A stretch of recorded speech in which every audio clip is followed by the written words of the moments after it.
And now to the question.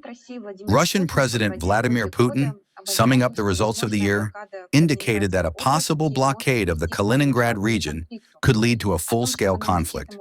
NATO has repeatedly spoken about inflicting a defeat on this Russian region. Is it possible to prevent this potential threat by diplomatic means? Well, unfortunately, the situation in the Baltic remains difficult. In the region, including in the immediate vicinity of our country's borders, in particular the Kaliningrad region, an unjustified increase in the military activity of NATO member states continues. Aggressive scenarios of offensive actions against our country are being practiced. Sanction pressure on Russian economic operators is intensifying, which also creates additional difficulties for the uninterrupted life support of the Russian region.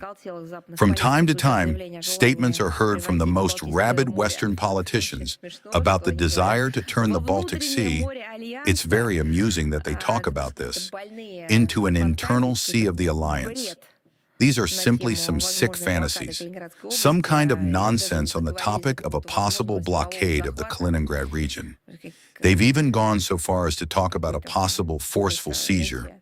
It's like some kind of a kind of folly and recklessness shining through in these statements.